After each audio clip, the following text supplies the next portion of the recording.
Good evening friends. जब हमने वादा किया था हम जल्दी यूट्यूब पर हिंदी में गाला असाइनमेंट को सॉल्यूशन करना स्टार्ट करेंगे, तो आज उसी का पहला वीडियो रिकॉर्ड होने जा रहा है।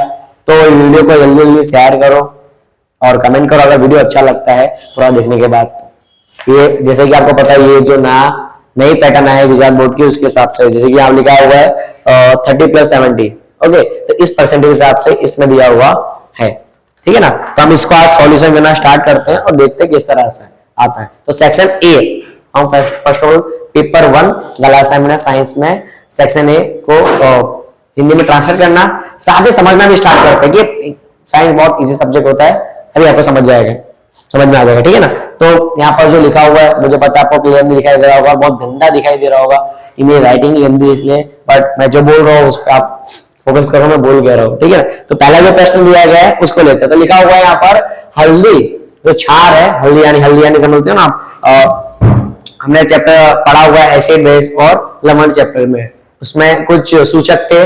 सूचक में 3 तरह के सूचक में पढ़े थे, प्राकृतिक सूचक, ओके, फिर जो प्रयोगशाला बनाते वाले सूचक यानी कृत्रिम सूचक, और थर्ड था हमारा गंधीय सूचक जो हम स्मेल से करते हैं उसमें। तो प्राकृतिक सूचक में हमने कुछ सूचक पढ़े थे, जैसे कि हमने पढ़ा था लिटमस पेपर, हल्दी, ओके। तो हाँ, उसी तरह हल्दी को हम देख रहे हैं यहाँ पर। तो लिखा है हल्दी यदि क्षार के साथ प्रक्रिया करती है तो उसका रंग कैसा होगा। अगर आपको प्रैक्टिकल देखना है तो इसी चैनल पे आप जाके सब्सक्राइब करके नीचे सबसे पहला वीडियो का सबसे पहला उसमें इसको बताया गया किस तरह होता है। अगर हम हल्दी को लेंगे और हल्दी के अंदर पानी डालेंगे और उसको करेंगे तो उसका एक लिक्विड बनाए, उसका अगर हम क्षार के रूप में आप चाहे साबुन का यूज कर सकते हो, चाहे बेकिंग सोडा का यूज कर सकते हो, या कोई भी साबुन वाबुन का कोई में सॉपी जो भी उसका यूज करोगे, जैसे उसमें डालोगे उसका रंग कैसा हो जाएगा, रेड कलर का। तो पहले का आंसर क्या आएगा, लाल। तो लाल का है तो लाल ही रहा, तो क्या आएगा, तो ऑप्शन हल्दी। यदि हल्दी को अगर हम इसका रिएक्ट कराते हैं, अगर हम रिएक्ट कराते हैं क्षार के साथ, तो उसका कलर कैसा होगा, लाल रंग का होगा। सेकंड क्वेश्चन क्या लिखा हुआ है, नीचे दिए गए में किसमें OH माइनस क्रियाशील होता है। चैप्टर नंबर 4 कार्बन और उसके यौगिक, उसमें OH माइनस ये अल्कोहल ग्रुप का एक भाग है, इसमें नॉल आता हो, क्या आता हो, नॉल आता, वही हमारे यहाँ पर क्या होगा, आंसर होगा। OH मतलब अल्कोहल ग्रुप का हिस्सा है, तो अल्कोहल, तो कहां पर ऑन लिखा है वो हमारा आंसर होगा। देखते हैं कहां पर लिखा है, ब्यूटेनॉल नहीं है, ब्यूटेनॉल, ओके ये हो सकता है ब्यूटेनॉल। आगे भी देखते हैं क्या लिखा हुआ है, ब्यूटेनॉल नहीं, ब्यूटेनॉइक एसिड, तो हमारा आंसर क्या होगा, ब्यूटेनॉल। अल्कोहल तो ब्यूटेनॉल, तो हमारा आंसर क्या होगा, ब्यूटेनॉल, ओके। तो थर्ड क्या लिखा हुआ है, भोजन का संपूर्ण पाचन कहां पर होता है। चैप्टर नंबर 6 जीव परिक्रम, जो हमने पढ़ा सबसे बड़ा जो क्वेश्चन आता था पहले, अब उसको शॉर्ट कर दिया गया है।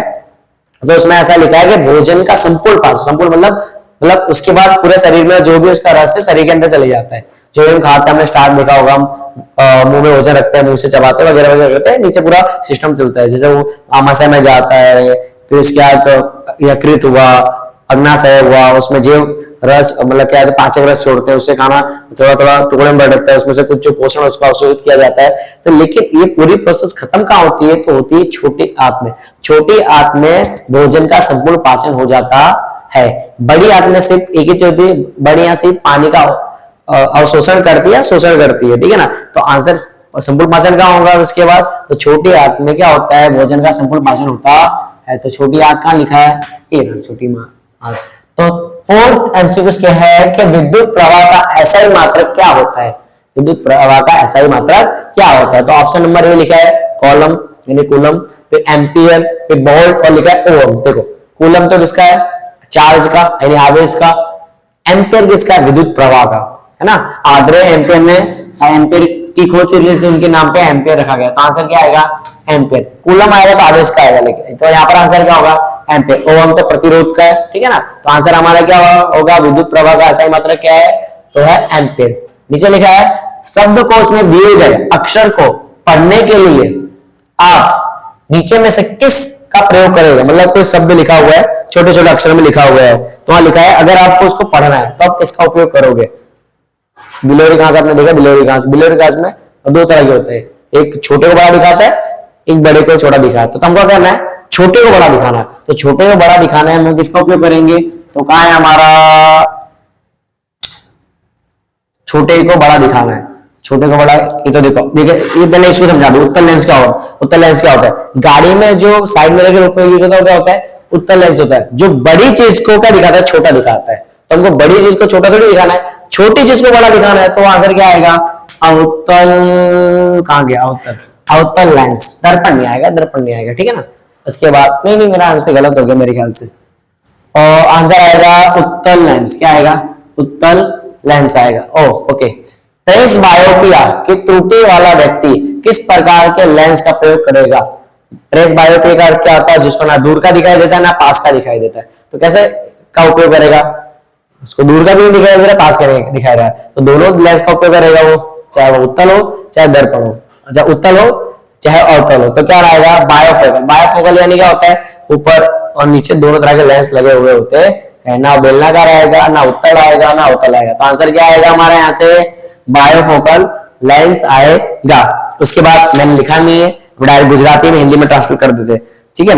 आगे लिखा है, मैं देख भी लेता हूं, लिखने बहुत ज्यादा टाइम जाता है। लिखा है आल्केन की जो समजाति श्रेणी है उसका प्रथम शब्द क्या होता है? तो आपको पता होना चाहिए पूरी, अगर नहीं पता है तो नीचे भेज दूंगा, सारे ग्रुप लिखे हुए। तो पहले नंबर पे आता है मीथेन, फिर आता है एथेन, फिर एक एक करके नीचे आते जाते हैं, ठीक है ना। तो पहले नंबर पे कौन आता है? मीथेन। तो मीथेन लिखा है इसमें, हाँ। तो आंसर क्या होगा? कौन सा क्वेश्चन है? सातवां। सातवें का आंसर क्या होगा? मीथेन। पहले पे तो मीथेन आता है, दूसरे पे कौन आता है? तो इथेन आता है। तो पहले पे क्या आएगा? मीथेन। चलो इसके बाद लिखा है शॉर्ट सर्किट, मान लो शॉर्ट सर्किट हुआ, परिपथ पूरा शॉर्ट सर्किट हुआ है, तो लिखा है विद्युत जो प्रवाह जा रही है, मतलब विद्युत जो प्रवाह जा रही है उसका मान घटेगा या बढ़ेगा? उसका मान क्या होगा? शॉर्ट सर्किट तो सोचो, शॉर्ट सर्किट, अब शॉर्ट सर्किट होता है तो क्या लगती है? गर्मी लगती है। देखा कि शॉर्ट सर्किट तो आग लग जाती है। आग जब भी लग सकती है जब विद्युत प्रवाह का मान क्या हो? बढ़ जाए। तो बढ़ा हुआ लिखा हुआ है, देखते हैं, खूब बढ़ी जाए। हाँ, तो क्या हो? विद्युत प्रवाह का मान क्या हो? बढ़ जाए। अगर विद्युत प्रवाह का मान बढ़ जाएगा तभी यह संभव है। आगे क्या लिखा है? ऊर्ध्वर पटल। ऊर्ध्वर पटल यानी होता है डायाफ्राम। लिखा है डायाफ्राम किस तंत्र का हिस्सा है? तो डायाफ्राम इधर होता, हमने पढ़ा है श्वास की प्रक्रिया में। सांस लेते हैं अंदर तो पेट अंदर जाता है, सांस लेते हुए क्या होता है? फेफड़े बाहर, पेट अंदर। सांस छोड़ते तो पेट बाहर, ये अंदर। किस कारण होता है? यहाँ पर हमारे क्या होता है? डायाफ्राम होता है। तो आंसर क्या आएगा हमारा? 90 का क्या आएगा? डायाफ्राम। Diaphragm, diaphragm. तो डायाफ्राम इसका क्या होगा? सही आंसर होगा। लिखा है मतलब पित्तों के जो लक्षण होते हैं किसमें, किस संतति से प्राप्त होते हैं? इसमें आंसर आएगा डायरेक्ट चैप्टर नंबर 9 आएगा जीन्स। क्या आएगा? जीन्स आंसर आएगा। जीन्स से मिलते हैं। चैप्टर नंबर 9 जीन्स, डीएनए और राइबोसोम्स के बारे में बहुत विस्तृत उसमें लिखा हुआ, पढ़ सकते हो। तो पितृ यानी माता पिता के जो लक्षण होते हैं वो जीन्स के द्वारा हमारे शरीर में ट्रांसफर होते हैं। फिर लिखा है एक गोलीय दर्पण और एक पतला गोलीय लेंस सबकी जो केंद्र लंबाई कितनी? -15 सेंटीमीटर है। तो लिखा है तो दर्पण और लेंस खाली होगा। तो दर्पण और लेंस कौन सा होगा ये हमें बताना है। तो दोनों लेंस कैसे होंगे? दोनों लेंस हमारे कैसे होंगे? अंदर की तरफ मुड़े होंगे, अंदर की तरफ मुड़े होंगे। तो आंसर क्या आएगा हमारा? अवतल दर्पण। क्या आएगा? अवतल दर्पण। दोनों कैसे होंगे? अवतल दर्पण। बाहर होगा तो हमारा उत्तल आएगा, अंदर होगा तो क्या आएगा? उत्तल दर्पण आएगा। इसके बाद क्या लिखा हुआ है देखते हैं। हो गया धातु प्रवाही स्वरूप से। कौन से धातु प्रवाही स्वरूप है? प्रवाही यानी लिक्विड फॉर्म में होती है तो होता है हमारा पारा, चाहे कहो तो मर्क्यूरी। मर्क्यूरी कैसे स्वरूप में होती है? द्रव्य स्वरूप में होती है। आगे देखिए, आगे कौन सा क्वेश्चन लिखा हुआ है? लिखा है सीसा यानी कांच, कॉपर और चांदी जैसी धातु है पानी के साथ करती प्रक्रिया नहीं करती। तो सही है, नहीं करती प्रक्रिया। तो आंसर क्या आएगा? साचू नहीं, हम हिंदी पढ़ रहे तो क्या आएगा? सही। लिखा है लेशमानियमा प्रजनन विखंडन द्वारा होता है। तो इसका आंसर भी क्या आएगा? हाँ। क्या आएगा? हाँ, यानी क्या है? तो हम आएगा सही। फिर इसके बाद लिखा हुआ है कीकी यानी क्या होता है? पुतली। पुतली की आंख, पुतली के द्वारा आंख में प्रकाश पहुंचता है, मैंने प्रवेश करता है। पुतली के द्वारा आत्मा प्रवास क्या होता है? प्रवेश करता है। तो इसका आंसर इस तरह क्या आ जाएगा? गलत नहीं होता। सबसे पहले आगे की भाग कौन सा होता है? सबसे पुतली के भाग में आता है ना, सबसे आगे का भाग कौन सा होता है?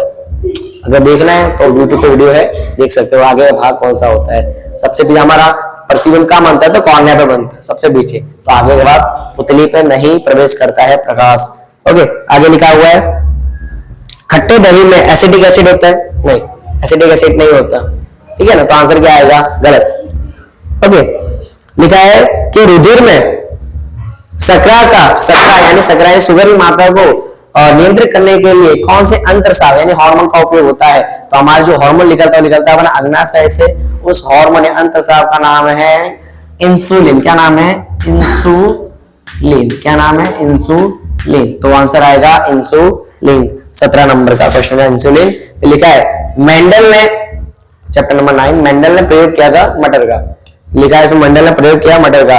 तो संतित का दिया हुआ है T capital D capital small T, फिर दिया स्मॉल टी। लिखा है इसमें प्रभाव और प्रश्न मतलब आबंध किस में बनेगा? तो इसका आंसर आएगा दो में बनता है। आपने पढ़ा होगा मटर किया होगा तो वहां पर आएगा कैपिटल टी और आएगा कैपिटल टी और स्मॉल टी। तो आंसर इस तरह ये वाला हो जाएगा हमारा। ओके, इसके बाद लिखा है नीचे में से कौन सी जोड़ी गलत है? लिखा है नेत्र पटल जो होता है प्रकाश संबंधी पर्दा होता है। तो हाँ सही लिखा है। तो और कनिका जो होती है स्पेक्ट्रमिंग लेंस होता है। और लास्ट में लिखा है किकी। लिखा है किकी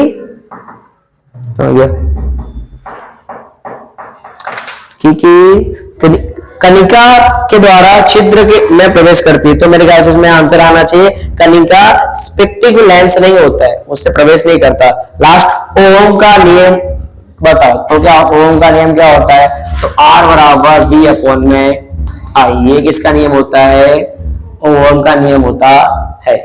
अगर मैंने मुख्य रूप से मैंने सिर्फ सब कुछ मुंह से बोल दिया है तो मैं इसको पूरा जो नीचे में डाल देता हूँ। पूरे हिंदी में लिखा हुआ है, जहां ऊपर जाके आप इसको पढ़ सकते हो। ओके, मिलते हैं नेक्स्ट वीडियो में।